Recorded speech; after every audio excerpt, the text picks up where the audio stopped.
They're tears of joy to see him come in, and because Lance, I almost froze to death on the ice outside of Koyuk, and I spent somewhere between 12 and 14 hours stranded on the ice in the worst blizzard I've ever seen. And I grew up in northern Minnesota. I know what a ground blizzard is all about. And when I was rescued by the search and rescue out of Koyuk, I couldn't move. My left arm was frozen to my body. All I could move was my right hand. And when they found me, I had a sleeping bag draped over me and my 11 dogs. I had them all loose, and I thought maybe they would run to the checkpoint for safety, but they wouldn't leave me. And they all huddled next to me, and I billowed my sleeping bag over the 11 dogs and myself. And when the snow machiners came up, I was so disoriented from the hypothermia that they tried to pull the sleeping bag away from me, and I thought it was the wind pulling it away, and I was yelling, "No, no," and then they pulled the sleeping bag away, and here I saw the most beautiful Eskimo face I've ever seen, and all I could do was lift my right arm up, and he helped me to stand up, and I fell down because my clothes were all frozen, and then he got me onto the snow machine, and I was crying, and I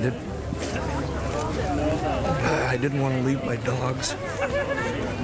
He took me into the clinic in Koyuk, and then they put me in a cocoon wrap to warm me up, and then I said I had to leave, and once my temperature was up to about 97, I left, and I got back to the checkpoint just in time for Lance to come in, and Lance had come upon my team out on the ice, and he ran over to my sled, and when Lance came into the checkpoint, he told me he had tears streaming down his face, and all the way in he thought that I was out on the ice dead somewhere. He said he stopped every time he saw a dark spot. He ran to the dark spot on the ice thinking it was me, and every time he found it was a dark piece of ice. But he hooked my team, and I can proudly say that Lance knew what a strong team I had. He hooked his leaders to the back of my sled, and he went to my dogs, and they wouldn't go, and he petted them all and told them, "Let's go find Dad." And he said that's what perked up my dogs. And he had Cutie Pie in lead, and Cutie Pie, my 11 dogs, led his 10 dogs, and tied together.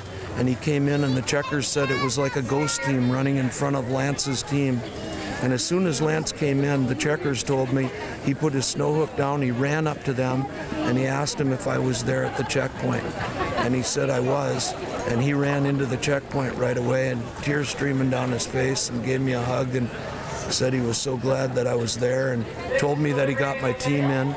And then all the checkers were going to take care of my team, but I told them thank you very much. But I went out myself. I couldn't use my hands, but a young 16-year-old by the name of Ben, and I don't know his last name, but a young man in Koyuk helped me to open all my bags and to make my food, and I was able to feed my dogs myself, but I'd accepted outside assistance, so I was out of the race at that point. But without Lance Mackey getting my dogs in, I mean, he is an incredible friend and an incredible musher and an incredible person.